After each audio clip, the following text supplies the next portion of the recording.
Sejam bem-vindos, sejam bem-vindas, vocês estão aqui no Arqueojogos. Então, como de praxe, tô aqui com meu amigo Lucas Bleicher. Tudo bem, Lucas? Opa, tudo beleza? Estamos de volta. Voltando de férias. De férias, né? Esse pessoal não sabe, né? Mas quem é professor tem que seguir o recesso escolar para ter férias, né, Lucas? Pois é. Agora, estão de férias, finalmente vão conseguir trabalhar, né? Ainda tem essa, né? Essa é a realidade que poucos sabem.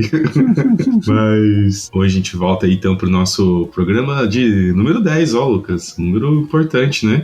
Uai, perdi a conta já então. É porque o Conspiracy foi piloto, né? Foi o 1. Uai, contei errado. Não, mas é que a gente fez o 00. O 00 não faz parte da contagem. Ele é fora, entendeu? Uai, minha contagem tá errada aqui então. É? Uai, Conspiracy foi o primeiro? Conspiracy foi o primeiro. Owner's Choice o segundo. Isso. Tempus terceiro.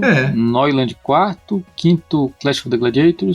6 Senators, 7 Fjords, 8 Clandestine. Isso. E 9 Chicago Express. Eu falei o Fresh Fish no 9, né? Não, Fresh Fish, Lucas. É que aí os ouvintes não sabem, mas... Ops! Aconteceu Não, acho que a gente até falou no último, agora eu não lembro, que rolou uma gravação que deu ruim, né? Nossa, ops! Dando spoiler. Mas acho que a gente comentou no último episódio que deu uma gravação, deu errado. Nossa, esqueci completamente. Isso, a gente recebeu um convidado até, né, o Ricardo Kist, mas um dia a gente vai regravar esse programa. E a gente falou de 3 jogos até, né? Pois é. Legal, mas um deles era o Fresh Fish. Agora já fez spoiler de um jogo que vai vir algum dia.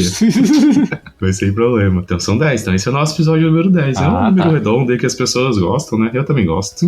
Legal, né? Chegamos até aqui, vamos... Agora chega até o 20, hein, Lucas?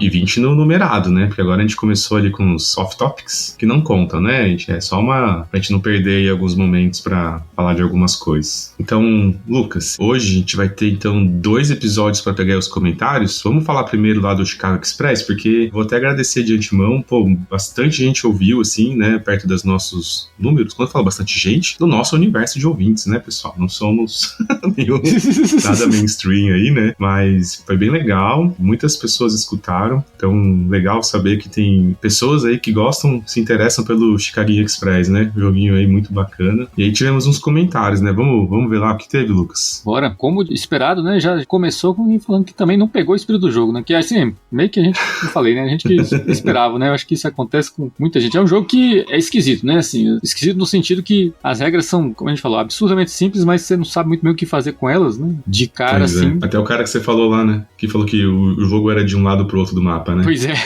Deve ser muito. Aquele jogo que o objetivo é chegar do outro lado, né? Não, o cara já está jogando errado. Mas acontece. Foi o caso do Vinícius aqui, né? Mas, cara, eu acho que foi o que você falou, né? Uma pena, mas acontece. Talvez olhando e jogando de novo com outro olhar agora. Isso.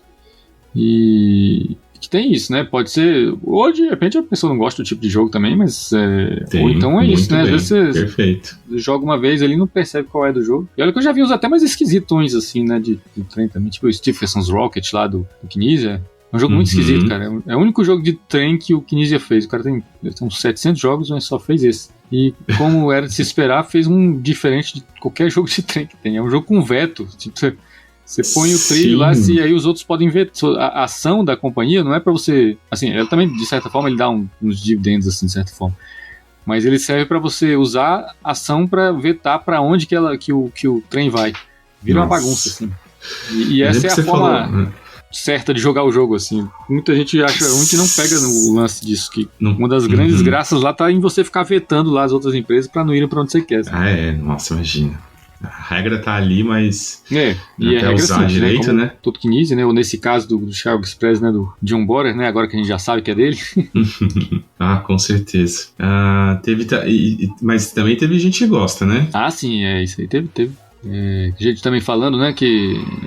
bom do podcast é sair do hype, né? Aproveitar os jogos que saíram no tempo, né? Foi o que o Bruno aqui comentou.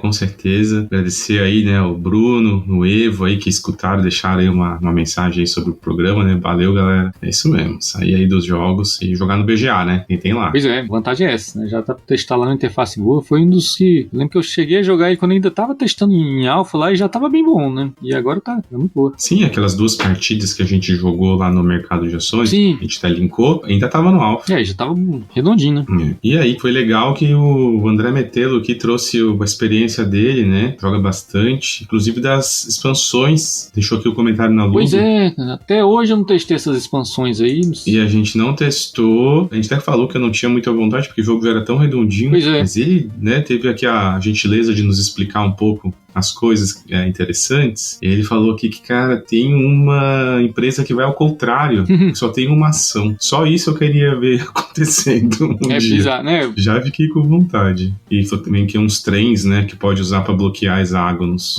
E assim, é feito por um cara que a gente sabe que não vai, né, fazer expansão só pra ganhar dinheiro, né? Assim, um cara que sabe o que tá fazendo, né? Agora me deu vontade. Acho que a próxima jogatina presencial eu vou colocar pra ver. E aí eu dou minhas impressões também. E por último, meu xará aqui, né, o Guilherme Felga, que deixou um post aqui, né, um print. Botou lá o post da Amabel, né? É muito bom. Eu já vi essa thread, toda hora é uma coisa que eu dou risada. Assim. Eu recomendo vocês irem lá olhar diretamente. Valeu, meu amigo. Ele só deixou, olha aí como eu tô certo. E é mesmo. Cara, vão ali no tópico da Ludo e vejam por vocês mesmos. E só mais um, né? Lá no Spotify agora, pessoal, eu nem sabia disso. E aí ele já deixa automaticamente um campo lá, de a gente pode deixar perguntas e tal. Já deixa um mate padrão, né? Que é o que você achou desse episódio. E tivemos uma mensagem lá, ó, o Ricardo Camargo, que deixou lá um show de bola o canal de vocês. Pô, obrigado, Ricardo. E obrigado por nos mostrar que existe essa funcionalidade. Então, também quem quiser, né, interagir por lá, a gente vai começar a ficar mais de olho. Isso. Então, desse do Chicago Express, foi isso que tivemos de mensagem, certo? Como eu falei, a gente também estreou, né? Eu estreiei, né, agora aqui, que a gente falou, o Arc of Topics, porque esse vai ser um formato que a gente vai tentar, que vai ser meio livre, né? Justamente por ser off-topic. Nem nesse eu falei sozinho, né? Quem sabe o Lucas aí um dia vai mandar um sozinho também. Ver se eu pego uns assuntos desse também. Ou gravar nós dois, ou gravar com, sei lá, vai ser livre. Gravar com 5, sei lá. E também fora do escopo do programa, né? Que a gente tenta ter um mínimo de um direcionamento aqui dos jogos que a gente vai falar, né? Do que vai se encaixar no escopo aqui da nossa proposta. Então, no caso, eu trouxe pra quem escutou, né? Eu trouxe o Hegemony, que coincidentemente foi logo depois anunciado de verdade pela Galápagos, né? Vai vir pro Brasil, que é um jogo bem legal, né? Eu falei lá um pouquinho sobre ele, bem mais curto. E foi legal lá também, né? Tivemos várias mensagens, agradecer o pessoal que escutou, né? E nos deu um feedback bacana, né, cara? Então, agradecer todo mundo aí, o Jairão, grande parceiro, né? O Ron Júnior trouxe aqui também, que já tava perguntando da Galápagos e vai vir, ó. Agradecer o canal, agradecer o nosso. Obrigado, Ron. O Evo também gostou, valeu, meu amigo. Cara, ele falou que já jogou umas rodadinhas no TTS e tava ali com medo, né, do lance de ser pra 4 jogadores, né? Mas foi o que eu expliquei, né? O jogo já foi pensado nisso, né? De ter. É igual um Coin da vida, esses wargames.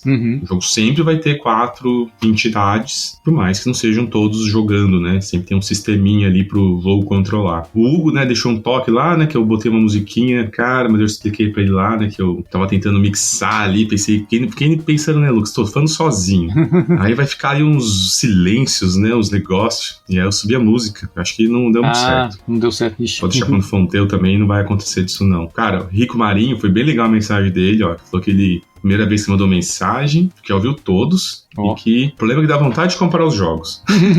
Mas que dão parabéns de coração, e cara, brigadão mesmo, viu, Rico? A gente faz de boa aqui, né? Eu e o Lucas estamos no low profile total, e saber que mesmo assim chega aí pra uma galera que tá escutando, né, tá gostando, é muito recompensador. Obrigado mesmo. E o Lucas respondeu lá, né, Lucas, que pelo menos os jogos só vai barato, né? Pois é. Cara, sai mesmo. Tirando, como eu falo sempre, assim, um container da vida, essas coisas, um Glory to Home, Black Box, esses jogos que já viraram muito mais lenda do que pelo jogo em si, né? Vamos se dizer. Você entende o que eu quero dizer, né, Lucas? Não que o jogo não seja bom. Sim, claro, né? Mas você já criou toda uma mística que aí, no geral, dá pra conseguir vários desses jogos muito baratos. Às vezes tá de graça nesses leilões da Ludo, porque ninguém conhece, não tem disputa, né? Então vale muito a pena. E aí o último aqui foi o Moita, cara, camarada aqui de Floripa, grande designer, e que ele curtiu também, brigadão. E uma honra aí ter essa galera nos escutando. Bom, e aproveitando aqui das mensagens, né, agradecendo aqui a interação aqui, né, dos meus queridos Evo e o Jairo, né, que estavam falando aqui de grupos. A gente tem uma novidade, né, Lucas? A gente vai arriscar, mesmo sabendo que somos uma comunidade pequena, mas assim, né, a intenção da gente tentar criar uma comunidade nossa aqui, de pessoas que se interessam por esse mesmo estilo de jogo, a gente vai criar aqui um sistema de apoiadores, né? Então, quando vocês estiverem escutando, já vai estar ali o link, já vai estar tudo explicado, tá? Já vai estar ali bem mais detalhado do que a gente ficar falando por aqui. E a ideia é que a gente vai, por ali, conseguir fomentar ali uma galerinha, juntar o pessoal pra gente abrir ali um grupo no WhatsApp, né? Um grupo fechado, né? Só pra quem é apoiador. Então, vamos pensar em outros tipos de possibilidades, conforme o número de pessoas, mas a gente sendo bem sincero, né? A gente, Lucas, somos um podcast humilde, né? Pequeno. Então não dá pra pensar em planos muito ousados. Quem sabe assim, né? Depois conversando com o nosso querido editor Zapuzeta, né? A possibilidade talvez uns 2 episódios por mês. A gente vai vendo essas possibilidades, vamos colocar lá. Mas a ideia agora, no começo, é um valor simbólico ali para nos ajudar nos custos que a gente tem e, principalmente, ver se a gente consegue criar uma pequena comunidade aí de jogadores que tem um perfil parecido. Porque a parte boa e ruim do hobby ter crescido tanto nesses últimos anos, a parte boa é ter crescido, né? Acho que isso é bom para todo mundo, para toda a indústria, todo mundo que tá envolvido, pros jogadores novos que estão chegando, né? Pensa começar no hobby hoje, né, Lucas? Pois é. A diferença, né? Tá aqui no Brasil, não precisa nem importar nada, cara. Pensa isso. Você pode viver de lançamento nacional anos aqui sem nem pensar em importar. Mas, ao mesmo tempo, vai virando uma grande massa de pessoas e isso vai natural que a gente vai tendo dentro do próprio hobby os nichos, né? E acredito que a gente possa ter aqui com os nossos ouvintes um desses nichos, né? Pessoas que já estão mais interessadas agora em revisitar algumas coisas que ficaram para trás, né? Esse aspecto até mais museológico do hobby, né? Entender o que ficou, né? O que realmente sobreviveu ao teste do tempo. E ainda mais assim, tem essa coisa de que aqui, por ter chegado bem mais tarde, né, tem toda uma era de jogos de tabuleiro que a gente não pegou, né, que assim, algumas... Exato, Lucas. Acho que até vai ser, né, quase spoiler aí, em algum momento a gente vai falar sobre essas coisas, mas a gente meio que viu a coisa chegar aqui no Brasil quando já tinha passado de uma certa fase aí de tipos de jogos de tabuleiro que só, né, assim, quando tem são reedições, sim, né? Exato. Ótimo ponto, Lucas. Isso moldou, né, de certa forma, o público brasileiro, né? Não tem como. Exato, é. Mas isso é papo para um episódio especial que a gente tá preparando aí, mais filosófico, né? Vocês vão ver os 2 professores palestrinha falando sobre o tema aí, coisa que vocês não escutem, tá tudo certo. Mas a ideia é essa, tá, pessoal? Então, ficaremos felizes se alguém aí entrar de apoiador também, se não tiver paciência, né, Lucas? A gente continua aqui gravando. Tamo tranquilo. Mas a ideia é isso. O pesquisador brasileiro, falta de financiamento, né? Coisa que a gente tá. Já estamos acostumados, né, Lucas? Muito bom. Então é isso, gente. Daí vamos pensar aí também num nome bacana, mas é isso, a gente pode dar um grupo pra conversar, pra vocês sugerirem pauta, pra sugerirem jogos. Acho que fica um meio melhor de interagir do que só pela Ludo, né? Que eu acho ele bem limitado. Eu acho que nem é todo mundo que escuta a gente que acessa a Ludo também. Eu fico pensando às vezes. Quem gosta mais desse tipo de jogo geralmente não tem tanto conteúdo ali, né? Então vamos ver o que acontece, tá, pessoal? Então, fizeram aí os recados e vamos então começar o programa de fato.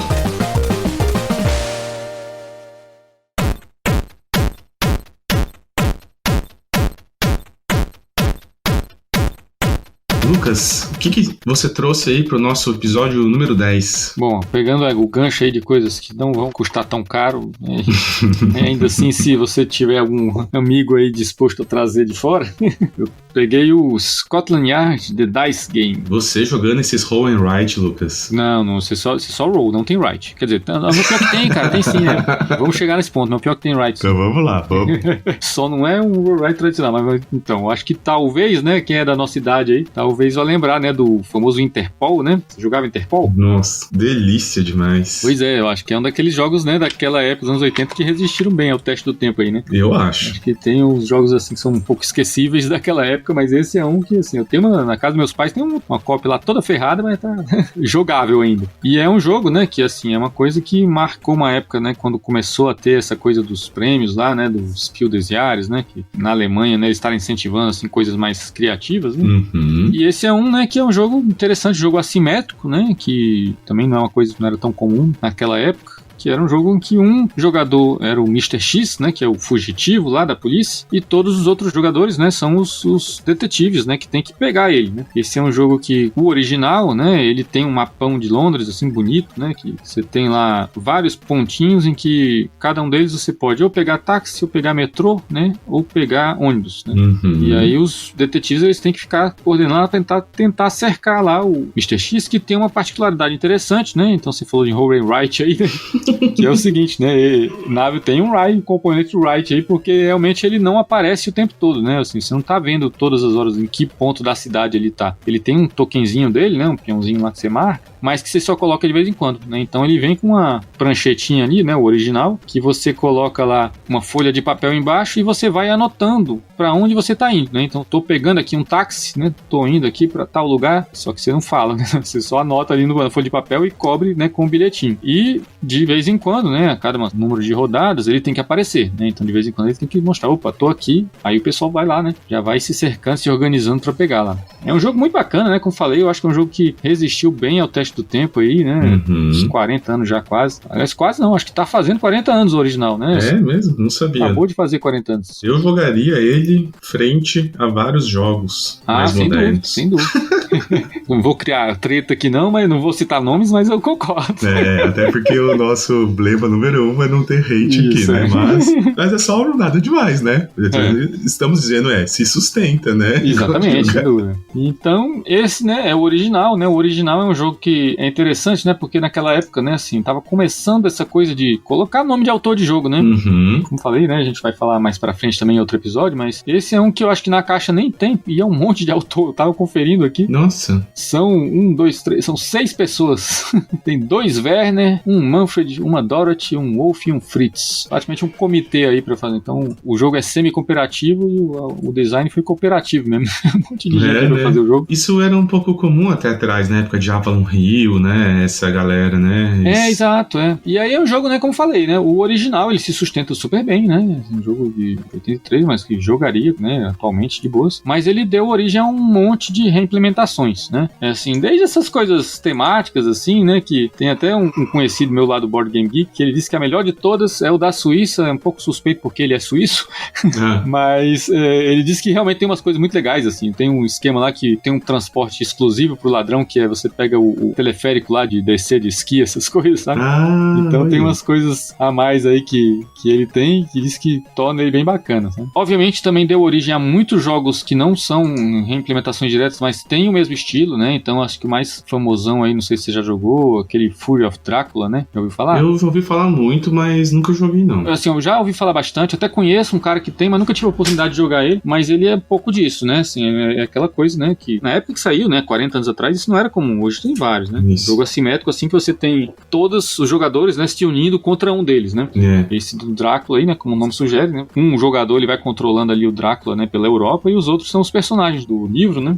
Que tem que se unir pra derrotar ele. Então, assim, tem um que é sobre o Garibaldi, né? É aquele que veio pro Brasil, né? Também essa mesma ideia, o pessoal fala muito bem. Então, assim, surgiram vários jogos inspirados, né? Por essa ideia original aí do Scotland Yard, né? E, né, esse que eu peguei hoje, né? É um que, assim, ele vai na linha dessa coisa que eu acho muito legal também, de simplificar jogos para tornar mais compactos, né? Até diminuir o número de componentes e tudo. Então, assim, por isso que a gente tava falando, né, de economizar dinheiro, né? Sempre o tópico que a gente vem falando bastante aqui. Esse é um, assim, você tiver um amigo indo pra Europa, mas você não tem intimidade o suficiente para pedir uma caixa grande, esse aqui é ótimo, porque é uma caixinha pequenininha, um jogo baratinho. Então, se for alguém que você não quer abusar muito, né, da boa vontade, vale a pena. Qual que é a ideia, né? O jogo também, né, tem engraçado que ele também tem um monte de autores, né? Ele chama Scotland Yard The Dice Game, mas engraçado que na caixa, a que eu tenho, ele tem Scotland Yard Hunting Mr. X, né? Então acho que varia um pouco de edição para edição.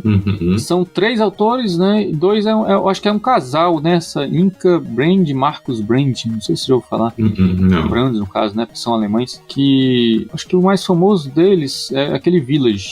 Esse é bem famoso, né? Assim, eu nunca joguei, mas eu sei que é bem conhecido. Tem um tal de Rages of the Ganges também, que, assim, eu já ouvi falar, mas nunca joguei. É famosão aqui pelas bandas aqui. Pois é. O pessoal gosta bastante. Ah, e também aquela série Exit the Game. Ah, não, pô, então os caras são famosos. É famoso, né? A gente que é alienado. Pois é. A gente é velho, né? E como é que então que ele simplifica o jogo, né? Se você for olhar o original, né? O original ele tem essa coisa dos meios de transporte, né? Que são o táxi, né? O metrô, né? E o ônibus. Como é que é a ideia, né? Você tem lá um mapão, né? De Londres, né? E aí o táxi, né? É um meio de transporte que ele leva basicamente de um ponto para os pontos adjacentes, né? É o mais simplesinho deles. O ônibus, né? Ele anda um pouco mais, né? Geralmente uns 2, 3 passos, assim. E o metrô é o que realmente se desloca bastante, né? Ele vai de um ponto a outro ali no mapa, então é o que mais anda. E no original, você tem um númerozinho, né? Cada detetive, ele começa o jogo com um número de tickets de metrô, um número de tickets de ônibus, né? E de táxi. Você vai gastando isso aí, né? Nesse aqui, como é que funciona? A ideia é o seguinte, é a mesma lógica, tá? Um jogador vai ser o Mr. X lá, os outros, né? Vão ser os detetives. Só que nesse caso é só até 4 jogadores, tá? No máximo aí vai ter 3 detetives. Só que é com dados, né? Então qual que é a ideia? Né? O jogo, ele vem com 7 dadinhos, que cada um deles pode cair táxi, né? Tem 2 de táxi. Pode cair ônibus, né? Tem 2 lados que tem ônibus. Tem um dos lados que é o metrô lá. E tem um lado que tem um X, né? Que é não deu nada, né? Então, na rodada dos detetives, né? Tem um marcador de jogador inicial que vai passando entre eles, né? Pra ver quem começa. O primeiro a jogar, ele joga 4 dados. E aí vai sair um monte de coisa, tá? O legal também, né? Que os detetives, eles têm 3 ticketzinhos que dão direito a rerolar os dados por toda a partida, tá? Se realmente for muito ruim, você pode tentar rerolar aí, mas aí você gasta isso, só pode fazer isso 3 vezes. E aí você escolhe um dos dados que saiu lá. Não, um deles deu um metrô, pra mim, nesse momento, o melhor transporte é o metrô. Vou usar o metrô. Então você pega o dado e deixa na sua frente, tá? O próximo detetive vai jogar os dados que sobraram, né? Então, assim, se for o segundo aí a jogar, vai jogar 3 dados só. Se estiver jogando com mesa cheia, né, que é 4 pessoas, o último vai jogar só 2 dados. Cada pessoa coloca, né, na sua frente o dado que usou com o meio de transporte que usou, porque o cara que é o fugitivo, né, ele usa um dos que já saíram, né? No original, ele tinha um estoque infinito, né? Ele podia pegar quantos quisesse de táxi, de metrô, né, de ônibus. Esse não, ele usa como deslocamento, tá? Um dos 3 que já saíram e, inclusive, o dadinho, ele usa para tapar o espaço, né, no marcador lá que ele anda, né? Então, assim, no original havia uma pranchetinha, assim, que você botava uma folha de papel por baixo. Esse vem, né, uma cartolina grossa, né, que é furadinha para você colocar um papel embaixo e escrever. Só que aí tem um quadrado que você coloca em cima ali o dado, né, que o fugitivo usou. E, né, o fugitivo, ele tem umas safadezas a mais aí, né? Então, o que mais que ele pode fazer? No original, tinha 3 coisas lá que era o que chamava do bilhete negro, né? O bilhete negro, no original, era uma pecinha no mesmo formato, né, do ticket de metrô, táxi, etc. Só que você não precisa dizer o que você tá usando. Isso é muito legal, porque assim, se você tá num lugar lá que é um ponto de metrô, né, e você usa o metrô, você sabe que o cara tá indo para outro ponto de metrô. Exato. Agora, se você usa o bilhete negro lá, né, assim, o cara pode estar indo pra qualquer lugar ali, né? Então, para despistar aí, quando já o pessoal tá meio cercando ali você, é muito bom, né? Então, nessa coisa aí de economizar componentes, tudo, né? Na verdade, ele tem 3 buraquinhos ali no que seria equivalente da pranchetinha ali, que você só coloca um marcadorzinho ali para dizer que você já usou seu 1, 2 ou 3 ali dos seus bilhetes negros. Ah, muito bom. Do mesmo jeito no original também, né? Não lembro como é que era no original, mas tinha essa opção, que era o que chamava do bilhete duplo, né? O fugitivo, ele tinha essa opção de gastar esse bilhete e usar 2 movimentos, né? Tipo, você tá muito cercado, tá desesperado ali, o pessoal tá perto de pegar, você pode usar isso aí você pega lá um táxi e um metrô, por exemplo, vai parar lá longe, né?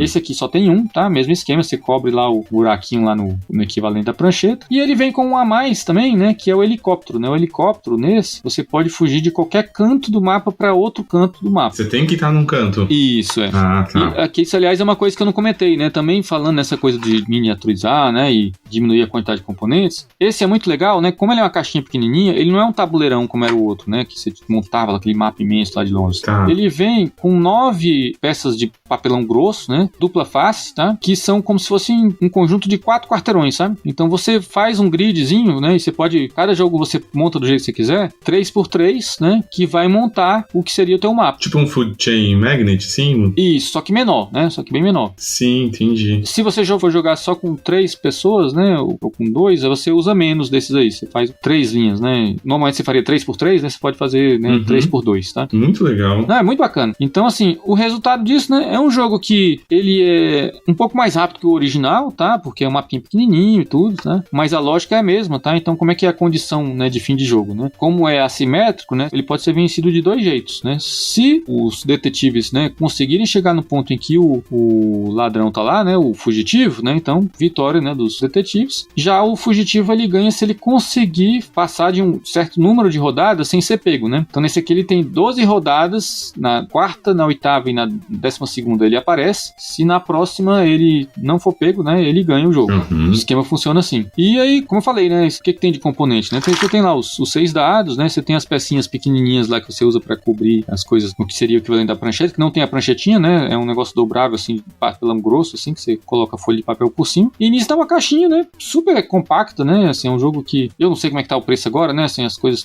deram aumentada, mas assim, certamente é coisa de menos de 20 euros, né? Olha só. Pois é. É um joguinho que eu acho que bacana porque ele tem essa coisa, né, de, assim, de quem gostava desse aí, né, quem é daquela época lá que jogou o original, eu acho que vai gostar desse também, né, assim, ele pega bem o espírito do jogo original, com uma mecânica um pouquinho diferente, né, então você tem essa coisa de usar os dados, né, assim, você escolher os dados que você jogou, né, e ter que otimizar isso, e um pouquinho mais curto, né, um pouquinho mais compacto, né, então, assim, antes da gente começar a gravar e tava comentando que eu tava de férias, né, num lugar que tava fazendo trilha, essas coisas, a gente voltou cansado lá, puxei da mochila ali, começando a jogar até a hora que um gato se irritou e sentou em cima do jogo, mas assim, ainda assim a gente conseguiu negociando com o gato ali pra terminar a partida, deu tudo certo.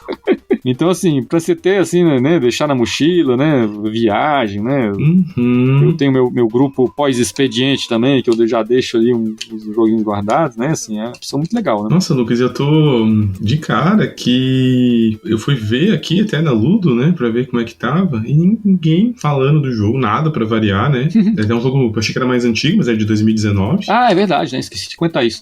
Mas ninguém falou nada. Uma avaliação de um cara que curtiu pra caramba ali, o Rafa, falando que curtiu, que substituiu o Interpol finalmente.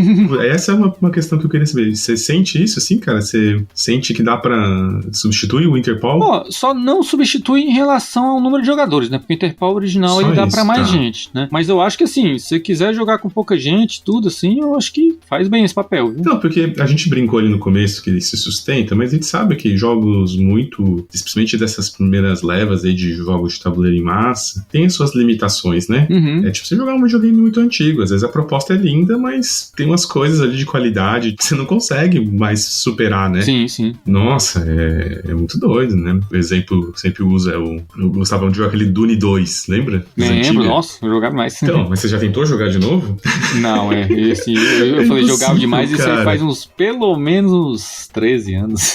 Faz nos anos 90, primeiro jogo de estratégia, assim, que eu joguei, caramba, e fiquei apaixonado, e aí hoje o que você vai ver, pra quem jogou esses jogos de estratégia de tempo real, né, esses StarCraft da vida, pensa num jogo desse, só que se você quiser mandar 30 unidades, você vai ter que clicar uma a uma e mandar. Ninguém tinha inventado ainda aquele arrastar e selecionar áreas e mandar. Então, parece óbvio agora, né, mas não tinha naquela época, né, então às vezes algum desses jogos tem algumas dessas peculiaridades. Eu nem lembro muito do Interpol que eu poderia citar, pra ser sincero. Bom, assim, o que eu lembro, assim, de reparar nisso, é que eu achava que era mais fácil você ganhar como o Mr. X. Tinha essa lenda lá na minha rua também. Mas assim, nunca soube. Não me incomoda, assim, sei lá, eu não acho que esse jogo tem que ser totalmente balanceado, assim. Por um leve momento eu me confundi com o outro lá, cara, que tinha de detetive também, que chegou aqui, que aí era o Scotland Yard de verdade. Pois é, tem essa confusão, né, assim, aliás, isso aconteceu com 2 jogos, né, porque o Scotland Yard saiu aqui como Interpol, o Acquire saiu como Cartel, sendo que existe um outro jogo chamado Cartel. Então... Exatamente, exato, esses rolos, né? Então tem essas bagunças aí. Anos 80, né? Mas eu lembro que acho que era no Scotland Yard, que ele tem uma mecânica de roll and move, que é completamente desnecessária naquele jogo. Ah, sim, pois é. Né? Eu quero chegar ali pra ver a pista. Putz, não cheguei. Caramba, que não adicionava nada ao jogo. Verdade. E eu lembro que as antigas ainda alguém jogava sem isso. Só escolhia. Eu vou no lugar lá e era no livrinho, lembra? Que você ia coletando as pistas, né? Então a pessoa só escolhia o lugar pra ir e era muito mais sobre um jogo de investigação, né? Mas como tinha um roll and move no meio completamente inútil, né? Sim, pois é. Mas eu acho que o Interpol não, né? Porque ele já tinha esse sistema dos tickets, né, que já era muito inteligente. Isso, já resolvia a questão. Pois é. Então talvez seja uma versão, pelo que você disse, Lucas, compacta, né, mais moderna. Tem esse componente dos dados que é bem legal, né, deve ser uma mecânica bacaninha pra dar mais uma questão de jogabilidade diferente ali, né, não ser só os tickets, né, e se virem com eles. E olha, eu fiquei de cara que não foi muito anunciado por aqui, porque o brasileiro tem um apego ao Interpol, né, cara? Pois é, exato, né. Aliás, você falou aí que eu fui lá no Ludopad não tem ninguém, eu tô vendo que eu não dei nota lá, eu só dei no BGG, ó, tem que atualizar minha nota lá no... Depois você coloca lá. Pronto. Que só tem uma avaliação de pessoa com comentário. Gostei, parece ser um bom jogo família, né, assim, não só família, né, digo assim, que também dá pra jogar com a família, né, ainda mais se resgatar essa nostalgia do Interpol. Exato, é. Imagina quantas pessoas que você não traz aí depois, né? Pois é. Aliás, era um que podiam até trazer pra cá, né? Ainda mais que já tem aqui, né? Então, é isso que eu tô de cara. O público, né, dessa época. Será que ele compete com algum jogo mais moderninho que faça o mesmo? Ah, será, rapaz? Não sei, mas o fator nostalgia seria gigante. É verdade. Porque esse é o tipo de jogo que dá pra estourar a bolha. Só pelo fator nostalgia. Sim. Né? Quem tem os direitos aqui? Ou não sei, nem sei se tem os direitos certinho esse. Tem uns jogos que deu uma treta. Ah, né? Nossa, aí é vespeiro, né? Aí é vespeiro. Vai... Deixa quieto.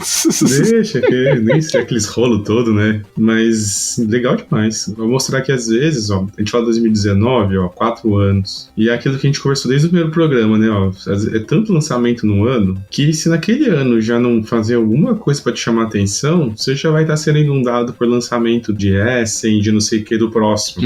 E aí, ó, um joguinho desse que fica aí, um estudo de caso porque não foi lançado aqui. Sinceramente, já tem o marketing pronto. Exato. Né? Talvez o nome, né? Cara, se souber, os caras conseguem até lançar como Interpol Dice Game aqui, será que não? Vai saber. Mas a gente não é do mercado, né, Lucas? Essa que é a nossa questão. Nós somos... Então a gente não entende nada disso. Eu lembro que, assim, houve uma época, né, comecinho dos anos 2010, que eu até gostava de ir nessas lojas, tipo, né, que chama ReHap, essas coisas, porque era a época que voltou a fazer alguma coisa, né? Aquela época que tinha o Catan brasileiro, né, o Carcassonne brasileiro. Eu lembro que tinha aquele de cartas, cara, o Coloreto, a R$10, cara. Nossa, sério? Super me arrependo de ter vendido o meu, porque eu sou muito trouxa. Eu joguei só de 2, e de 2 ele é péssimo. E ele, assim, com mais jogadores é mó divertido, mas aí vendi antes de descobrir isso. Fui saber disso depois que joguei ele no BGA. Agora você falou uma coisa séria, esse é um jogo que venderia até nessas lojas, né? Pois é, exato. Com o marketing certo. Sabe, se o pai que quer comprar, fala, pô... Exato. Ó, eu jogava isso na minha época quando eu era criança, ó, vamos jogar aí, filhão, tá, não sei o quê. Eu faço isso com os videogames com meu filho, né? Olha, ó. Jogo de tabuleiro, eu ainda não consegui trazer nenhum, mas não tem muito daquela época que dá pra trazer pra jogar com uma criança. Então meu filho tem, mais velho tem 5 anos. A não ser uns pula pirata, que nem é jogo, né? É brinquedo. Né? Pois é. Mas de jogo mesmo, daquela época, cara, eu tinha vontade de pegar um Stratego, como é que é a versão brasileira? Era o Combate. Combate, sim. Jogava muito esse. Queria uma versão mais moderna dele, se tivesse. Alguém souber, inclusive, de algo que lembre aí o Combate Stratego, me avise, que eu adorava esse. Esse bobear tem, viu? Né? Você jogava o Top Secret? Top Secret, você falou dele, cara, quando você falou do Conspiracy, né? Isso, porque estão falando de um que também é meio que essa ideia de meio que simplificar, assim, o Top Secret, um jogo mais curto, acho que é Candy Chasers, uma coisa assim. Que esse é outro, né? O Top Secret é um que também eu acho que jogaria atualmente. Sim. Esses jogos que envolvem coisas escondidas geralmente é divertido, né? Eu acho, cara. Eu gosto mais, assim, pensando em design, a questão de você ter algo escondido automaticamente gera interação. É bem legal, né? Exatamente. Eu já gosto. Só que assim, eu, por um lado, eu não gosto muito de jogo de dedução social. É uma coisa minha. Então, que também tem elementos escondidos, só que aí é mais na base da conversa, dessa interação mais verbal, né? Social. Eu, particularmente, não gosto. Mas eu sei que faz bastante sucesso. Mas agora, esses que existe ainda isso, mas você consegue por outras maneiras, uma dedução não social, qualquer dedução antissocial. Mas esse tipo de dedução eu prefiro, cara. Eu acho bem mais interessante. E é isso, né? Gera uma interação que, de fato, se você bobear, você perdeu. Então todo mundo é obrigado a ficar de olho em todo mundo, né? Assim, tipo, um time do cara que tá se escondendo. Acho que esse que é o grande apelo desses jogos. Cria uma dinâmica muito interessante. E não tem tantos jogos que usam isso como poderiam, né? Pois é. Gostei, Lucas. Eu até te falar quando eu meti ali um 2019 lá, o Lucas roubando. É mesmo, né, bicho? Eu nem toquei isso. Mas valeu. Não, mas foi ótimo. ótimo, cara. Eu fui ali ver, não tem nada, cara, sobre o jogo. Acho que pra média do hype atual, 2019 já é considerado um jogo velho, né? Não é mesmo? Eu acho que o nosso critério, como eu falei no começo, né? A gente não vai pegar um jogo desse ano, um ano atrás, né? Mas já começa a ter alguns jogos, eu acho, 4, 5 anos, se eu for pensar, já era. Não descobriu naquela época, esquece. Ficou afundado. É muito jogo todo ano. Pois é, não é absurdo. É muito difícil. E você, o que você trouxe pra gente? Lucas, então eu trouxe um jogo que eu estou com vergonha de falar o nome, que eu não sei falar francês, apesar de ter morado lá uns poucos meses. Ah, é? Oh. Levi en masse. Acho que é isso. É Levi, não? É. Levi. A moça do Google falou Levi, mas eu confio mais em você. Então, Levi en masse. É um jogo sobre a Revolução Francesa. O que é o legal dele, né? Ele é um jogo de 2010. Ele é top 1030 dos jogos de guerra do BGG.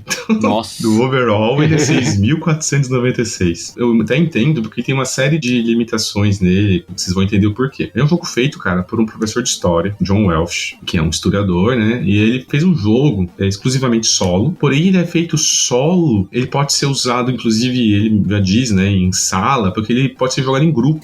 Pensa assim, uma sala de aula que vai tomando as decisões em conjunto. Isso aí é raro, hein?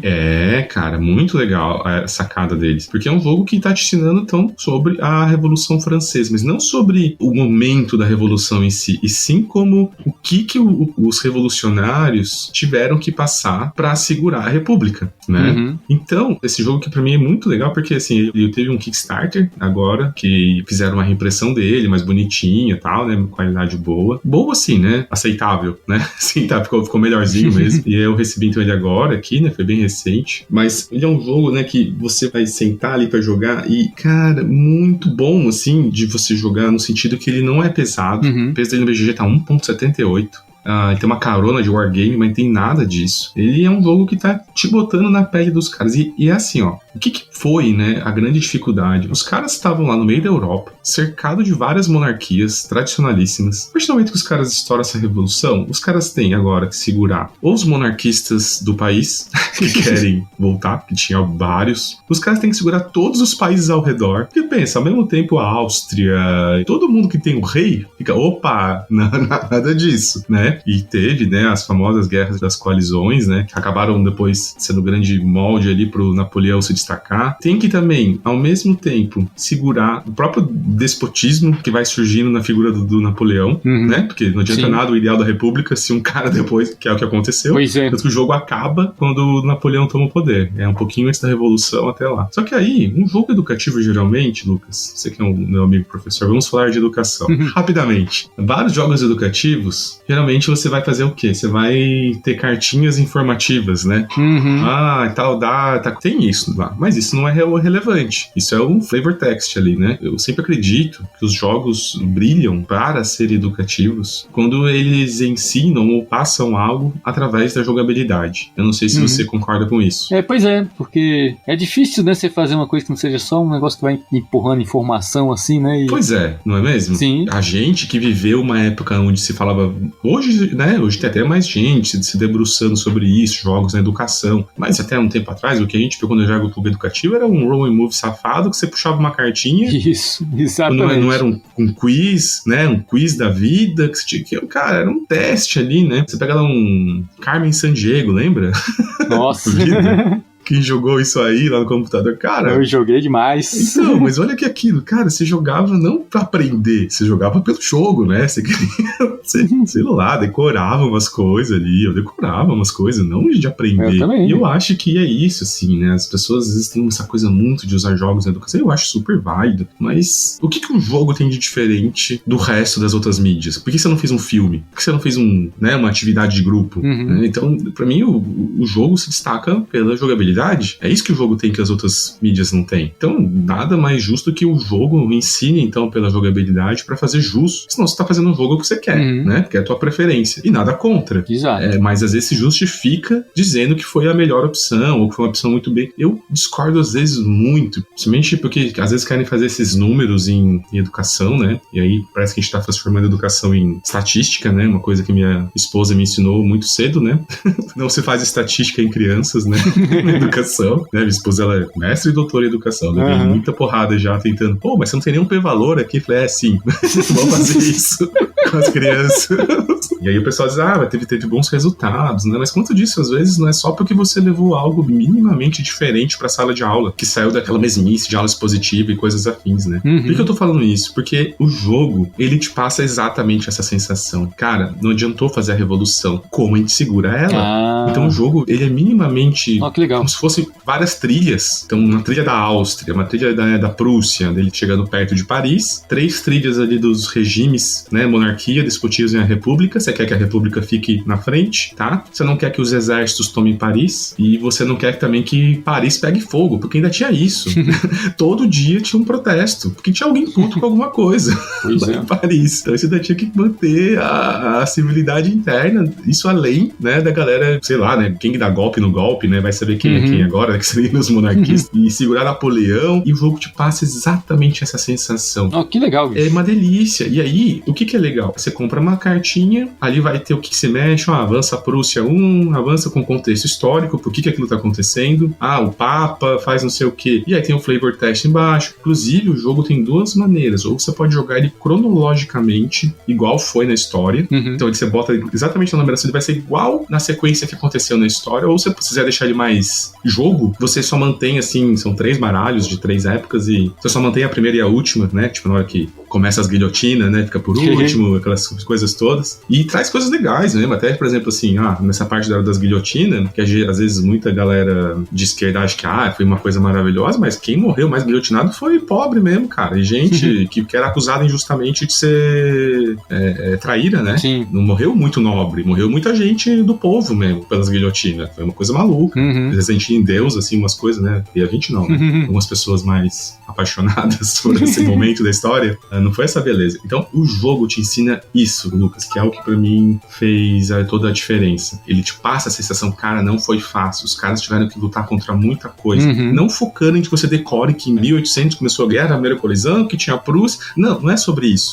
Ele te passa assim, olha, fazer a revolução foi uma coisa, segurar ela foi outros 500, até de entender, mas como é que os caras deixaram Napoleão chegar? Vai ficando claro pra você ali, porque, você tem que segurar as guerras, você tem que segurar elas, e vem com uma mini expansão aqui, né, que você pode botar, né, umas coisinhas melhores, então tem a Espanha, tem o próprio Napoleão. Então na hora que você bota o Napoleão, ele te ajuda numa dessas frentes de batalha, né, ajuda bem, porque tudo é roll, né? Sim. Não tem nada de bonito aqui, mecânica, mas nem precisa, entende? Você coloca os rolls, né, e você tem aqueles modificadores de rolls, né, dependendo da situação que você tem ali, das vantagens ou desvantagens. Então você vai usar Napoleão, beleza, mas vai ficar mais difícil você mexer na política, sabe? Porque o cara vai crescer, vai ser mais difícil abafar. E foi o que aconteceu. Sim, sim. O cara foi lá, o cara começou a segurar a onda da França não ser invadida, a galera, deixa o cara aí, meu cara, sabe o que tá fazendo. Então é assim, eu achei muito legal. Eu fiquei pensando depois até, Lucas, assim, como isso, numa ideia, não que eu queira fazer isso durante minha vida, mas, se fosse pra eu usar um jogo em sala,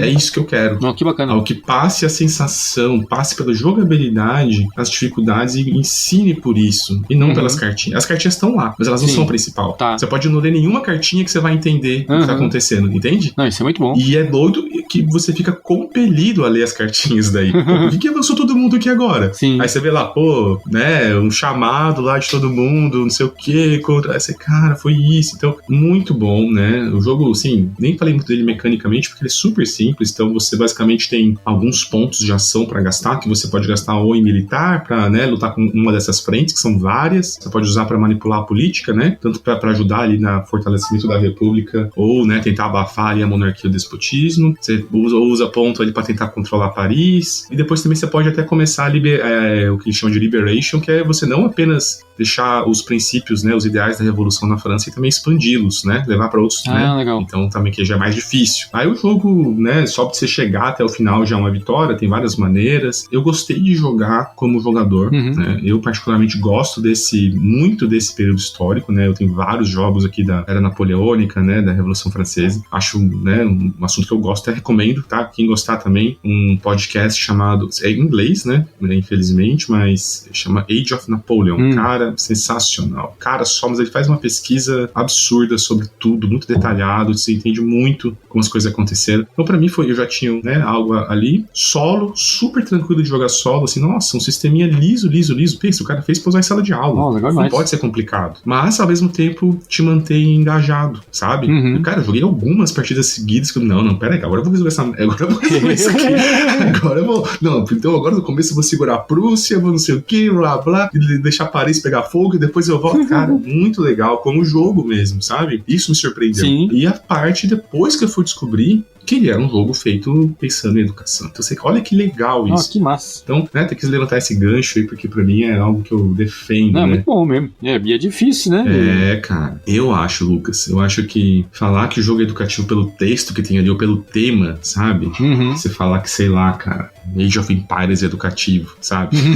Eu não acho muito por essa linha, não. Mas aí é um baita de uma discussão, né? Até se tiver pessoas da educação e quiserem deixar aí alguma coisa, seria super legal. Mas qual que é a tua opinião sobre isso aí, Lucas? Sei que o jogo provavelmente você não jogou, mas o que é a sua ideia sobre jogo na educação, assim? É bem isso, assim, eu acho que é difícil por esse motivo que você já falou, né? Meio que já falou duas coisas, né? Uma é essa coisa de que é difícil fazer um que seja interessante por ser a informação pela forma que você joga e não pela essa coisa de ficar forçando milhões de textos, né? Assim, que eu acho que o que você falou aí, o legal é isso, né? Ele dá essa sensação sem precisar falar, né? O famoso show don't tell, sem precisar falar. Cara, você fica no aperto ali, cara. Fodeu, o que eu faço, cara? Não dá pra fazer nada. E outra é essa coisa do número de jogadores, né? Assim, porque eu acho que talvez até tenha uns jogos que são interessantes, assim, tudo, mas que nunca vai ter você usar numa sala de aula com a quantidade de alunos que se tem normalmente, né? Mas se nesse aí tem essa coisa de você poder juntar as pessoas pra discutir o que vai fazer... Exato. Então acaba ficando interessante, né? Eu achei a proposta muito boa. Eu, particularmente, nunca tinha visto um jogo educativo, assim, né? Não que ele seja educativo, ele é um jogo, até considerado um wargame. Não entendi muito bem,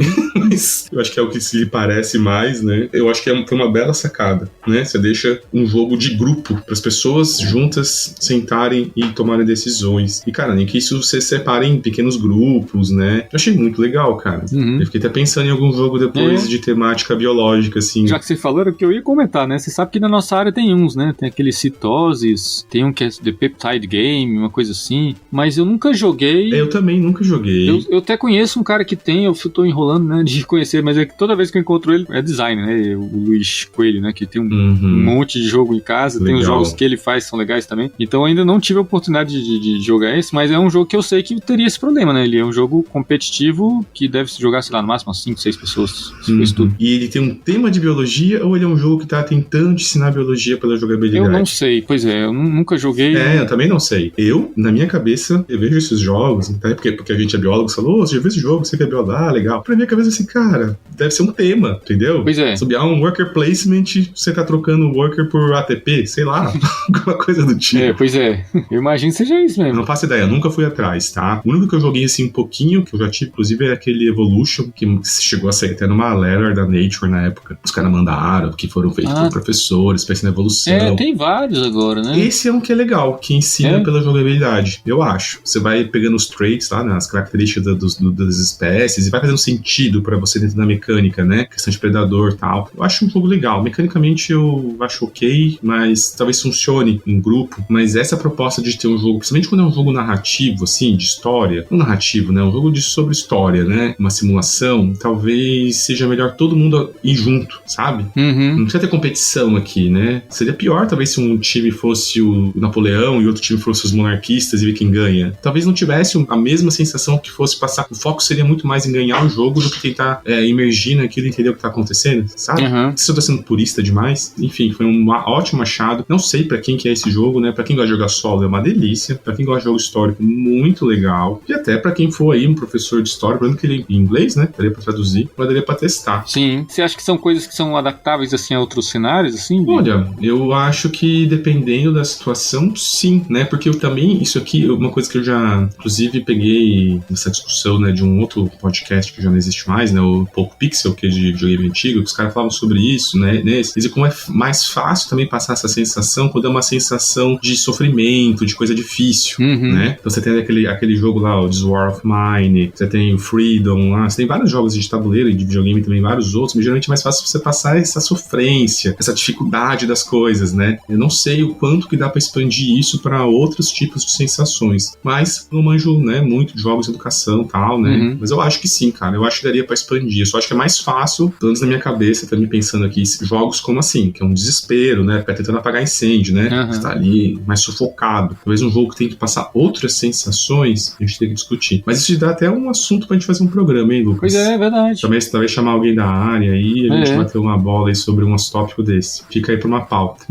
E esse jogo é GMT? Não é, cara. Ele é Victory Point Games. Mas essa última veio pela Worthington Games. Uma dessas que faz livro, faz tudo, sabe? Sim, essas editoras mais multicoisas. Então eles fazem livro histórico também, livro-jogo. Aí eu peguei deles no Kickstarter. Bem legal, cara. Esse nome não é estranho. Eles têm algum outro famoso? Victory Point Games tem um monte. É, né? Aquela série... não, é Dan Versen, né? Aquele... não, aquele é outro. Eu tô confundindo, né?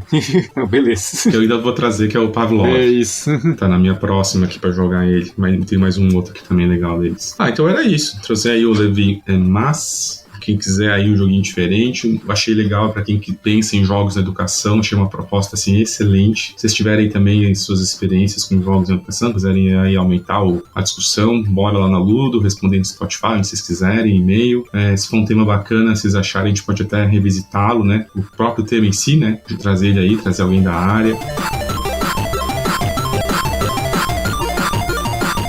E eu acho que por hoje é isso, né, Lucas? Tá acabando o nosso tempo. Então, agradecer a audiência mais uma vez, quem ficou conosco até aqui. Então, lembrando que a gente vai deixar ali, né, um material sobre quem quiser se tornar nosso apoiador aí para ajudar. E era isso. Mais uma vez, obrigado, Lucas, pela parceria. Eu que agradeço. Nos vemos aí na próxima. Você também. Um abração. Até mais.